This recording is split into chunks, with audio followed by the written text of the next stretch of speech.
Le monde vient de mettre Vladimir Poutine au pied du mur et la panique est visible. Poutine voulait faire chanter les États-Unis avec son missile nucléaire, mais son théâtre politique a échoué de façon spectaculaire. La crise a commencé par un mensonge désespéré. Poutine a ordonné un essai de missile de croisière nucléaire, espérant effrayer Trump pour qu'il lève les sanctions. Après l'annonce de Poutine, la télévision du Kremlin a évoqué comment détruire des villes américaines telles que Washington, Chicago, Seattle et Los Angeles. Poutine a affirmé que ce missile avait parcouru 14 000 km, mais malheureusement, la Norvège a déclaré qu'il n'y avait aucune radiation nucléaire. En termes simples, la Russie mentait. Cet échec flagrant de la puissance russe a déclenché une réaction immédiate et humiliante de la part du président Trump. Il a rappelé à Poutine que les États-Unis ont un arsenal nucléaire supérieur et menacé de relancer les essais nucléaires. La peur de la puissance américaine était telle que le Kremlin s'est rendu. Après s'être vanté d'avoir frappé Washington et Chicago, le porte-parole de Poutine s'est excusé pour le malentendu, admettant que le test n'était en réalité pas un essai nucléaire. Poutine commence à manquer d'options. Son dernier plan était d'effrayer les Américains. Mais ça ne va plus fonctionner. Écoutez simplement ce que disait la télévision du Kremlin. Il voulait frapper des villes américaines. Supposons le pire scénario. Nous travaillons dans des conditions d'isolement total. Et alors? Nous resterons donc dans ces conditions. Non. Nous passerons à d'autres armes et frapperons de toute notre puissance. Nous cesserons de plaisanter. Nous effacerons tout de la terre, puis nous nous calmerons. La question des armes est effectivement très importante. Parce que si Oreshnik, sur lequel vous insistez, est destiné à Paris, Londres et ce genre de villes, Buravestnik est prévu pour Washington, Chicago, Seattle et Los Angeles. 14 000 km. Il peut faire plusieurs fois le tour et ensuite frapper Kiev. Ça ne vient pas de notre côté. Malheureusement pour les propagandistes russes, le missile nucléaire de Poutine n'a en réalité pas fonctionné. Après le test, Poutine a déclaré que ce missile avait une portée illimitée et pouvait échapper à tous les systèmes de défense. Il a également affirmé que le missile avait volé pendant 15 heures, parcourant plus de 9000 miles, soit 14 000 km. Les jeunes disent ça aujourd'hui. Les paroles ne valent rien, peux-tu le prouver ? La seule preuve de Poutine pour appuyer sa déclaration était cette vidéo animée diffusée par la télévision d'État russe. On dirait un dessin animé. Poutine, si tu écoutes, si tu veux améliorer ta production, mon équipe peut t'aider. Mais tu vois, il y a une raison pour laquelle Poutine a utilisé cette séquence animée et non les images réelles. Les 2 dernières fois que la Russie a testé ce missile, cela ne s'est pas déroulé comme prévu. La première fois, tout le test a duré 5 secondes, et la deuxième fois, il a duré 13 secondes. Mais les 2 fois, le moteur nucléaire ne s'est tout simplement pas lancé, donc le missile n'est allé nulle part. Il a sûrement encore eu un événement similaire, d'où cette animation en dessin animé. On sait que les moteurs nucléaires russes ne marchent pas, donc je suppose que Poutine ignore certains détails de leur fonctionnement. Parce que vous voyez, si un missile à propulsion nucléaire décollait, il y aurait alors des particules radioactives dans l'atmosphère que les autres pays pourraient facilement détecter. La Russie a déclaré avoir lancé ce test dans l'Arctique, mais l'armée norvégienne l'a confirmé tout en précisant qu'il ne s'agissait pas d'un test nucléaire. Jamais. Ils n'ont constaté aucune hausse de radioactivité. La Russie a lancé un missile, mais il n'était pas à propulsion nucléaire, contrairement à ce qu'elle affirmait. C'est choquant. Vous voyez, le but de ce test était évident. Ils voulaient effrayer les États-Unis, et ils espéraient que nous tomberions encore dans le piège. Malheureusement, les menaces nucléaires de Poutine ressemblent aux voitures russes. Beaucoup de fumée, pas d'action. Mais cette fois, toute cette fumée se retourne en fait contre Poutine lui-même. Voici ce qu'a dit le président Trump après le bluff nucléaire de Poutine. La Russie a déclaré cette semaine qu'elle avait testé un nouveau missile capable de parcourir plus de 8000 miles. Est-ce du sabre rattling pour vous? Qu'est-ce que cela signifie? Ils savent qu'un sous-marin nucléaire, le meilleur au monde, se trouve juste au large de leur côte. Il n'a donc pas à parcourir 8000 miles et ils ne jouent pas avec nous, ni nous avec eux. Nous testons des missiles tout le temps, mais vous savez, nous avons un sous-marin nucléaire séparé. Nous n'avons pas besoin de parcourir 8000 miles. Je ne pense pas non plus que Poutine doive dire cela. Il devrait d'ailleurs arrêter la guerre. Une guerre qui aurait dû durer une semaine en est bientôt à sa 4e année. C'est ce qu'il devrait faire au lieu de tester des missiles. À mon avis, c'était en fait un commentaire très mesuré, surtout après ce que Poutine essayait de faire. Mais comme vous le savez, Poutine était comme un vieux chien, il ne connaît qu'un seul tour. Donc il n'allait pas abandonner aussi facilement, surtout quand son économie souffre autant sous les sanctions. Alors il a tenté le bluff nucléaire une fois de plus, dès le lendemain. Cette fois, il allait utiliser une torpille nucléaire. Écoutez bien. Vous devez savoir ceci. Hier, nous avons effectué un autre test. Hier, nous avons testé un autre système prometteur, le véhicule sous-marin sans pilote Poséidon équipé d'une propulsion nucléaire. Pour la première fois, nous l'avons lancé depuis un sous-marin avec un moteur de lancement et fait fonctionner son unité de propulsion nucléaire pendant un certain temps. Le lancer depuis un sous-marin porteur, mais aussi démarrer l'installation énergétique nucléaire sur laquelle l'appareil fonctionne. C'est un immense succès. La puissance de Poséidon dépasse largement celle de notre meilleur missile Sarmat. Rien n'égale le Sarmat au monde. Ce n'est pas encore en service, mais ça le sera bientôt. Mais Poséidon dépasse largement Sarmat en puissance. De plus, en termes de vitesse et de profondeur à laquelle ce véhicule sans pilote peut opérer, il n'existe rien de comparable dans le monde. Il est improbable qu'un tel événement survienne bientôt. Aucun moyen d'interception n'existe. Les mouvements de cet appareil sans pilote, il n'existe rien de semblable dans le monde. Maintenant, je suis sûr que vous savez que la Russie manque d'argent. Donc, nous ne devrions pas nous attendre à ce qu'ils gardent une trace de tous les mensonges qu'ils racontent. Après tout, la comptabilité sera très coûteuse, mais c'est là que Poutine s'est trompé. Vous voyez, c'est le même système de missiles dont Poutine s'est vanté en 2023 en disant qu'il était déjà en service de combat.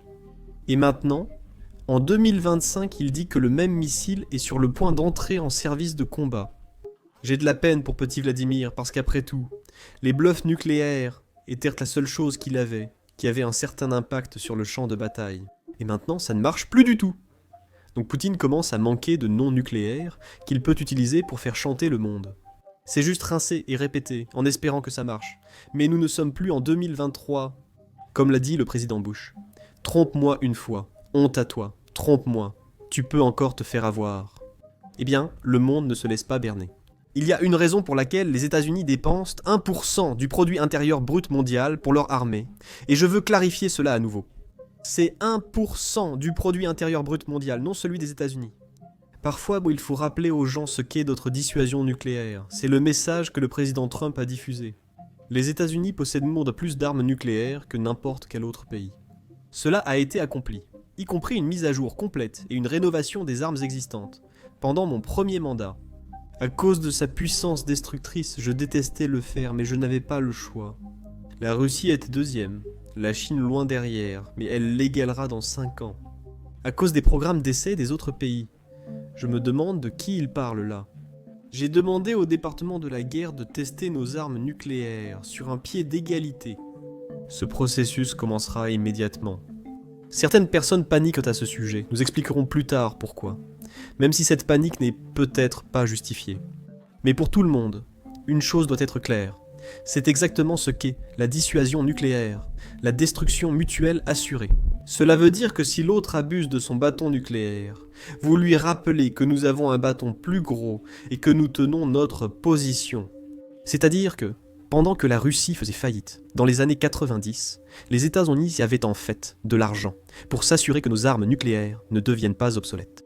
En plus de tout cela, nous savons en fait que ce type de dissuasion nucléaire fonctionne réellement avec la Russie. Dans les années 60, quand Khrouchtchev voulut installer un missile nucléaire à Cuba, Kennedy imposa un blocus à l'île. Il a dit aux dirigeants soviétiques que si Cuba attaquait les États-Unis, nous répondrions contre les soviétiques, considérant cela comme une attaque soviétique. Et devine ce qui s'est passé ensuite, Khrouchtchev a décidé de retirer son missile. Encore un autre exemple de la façon dont les Russes comprennent la force, pas l'apaisement. Et devine quoi ? Cela se reproduit. Après la déclaration du président Trump, le porte-parole de Poutine est intervenu publiquement pour clarifier le malentendu. Et je suis sûr que vous vous demandez pourquoi Poutine ne l'a pas fait lui-même. C'est parce que Lida Vladimir n'aime pas s'associer à des signes de faiblesse. Donc il est toujours là pour faire le bluff nucléaire, mais il n'est jamais là pour revenir sur cette erreur. C'est pour ça qu'il a Peskov. Écoutez ce qu'il a dit.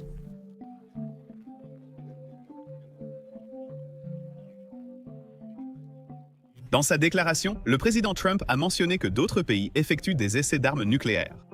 Jusqu'à présent, nous n'étions pas au courant que quelqu'un menait des essais. Et s'il fait référence aux essais du missile Burevestnik, ce n'est en aucun cas un essai nucléaire. Tous les pays travaillent au développement de leur système de défense, mais il ne s'agit pas d'un essai nucléaire. Les États-Unis sont un pays souverain et ont le droit de prendre des décisions souveraines. Mais je voudrais rappeler la déclaration du président Poutine, qui a été répétée à de nombreuses reprises. Si le moratoire est violé, la Russie réagira.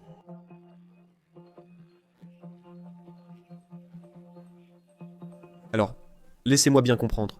Avant que nous rappelions à la Russie que nous avons aussi des armes nucléaires, Poutine se vantait de ce nouveau missile, disant qu'il est inégalé et qu'il a une portée illimitée. Mais une fois notre arsenal montré, tout à coup, la Russie dit que ce n'était pas un essai nucléaire, que c'était seulement un missile à propulsion nucléaire.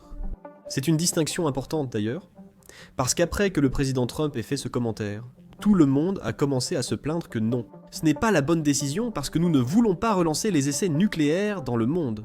Et c'est un argument valable, je vous l'accorde. Depuis 1 ou 2 décennies, toutes les grandes puissances ont globalement cessé les essais nucléaires d'un commun accord.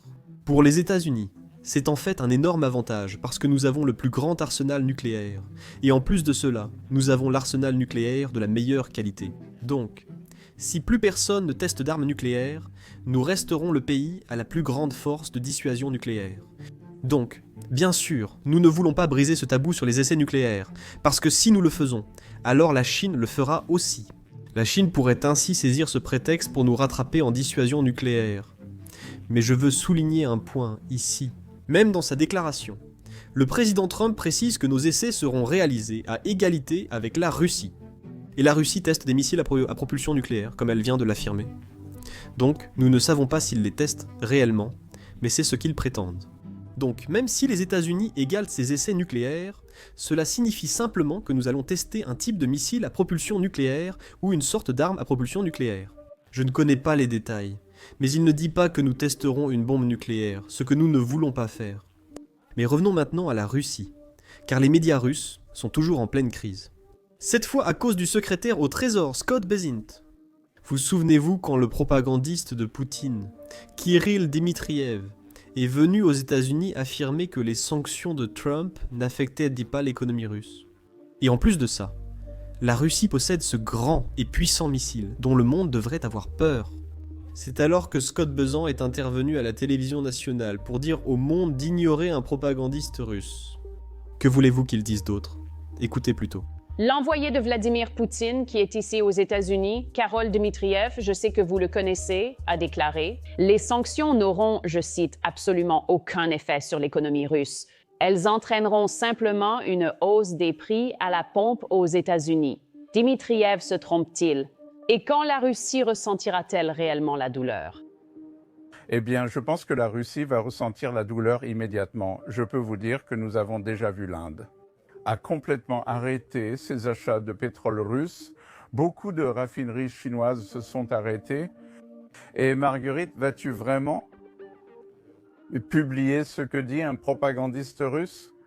Je veux dire, qu'est-ce que tu t'attends qu'ils disent d'autre? Ça? Oh, ça va être terrible et ça va amener Poutine à la table des négociations. Qu'est-ce que tu penses qu'il va lui arriver s'il rentre chez lui et dit que bon Dieu. Et s'il avait dit à la télévision, c'est terrible, le président Trump vient de faire ce qu'il fallait. C'est une campagne de pression maximale qui va fonctionner.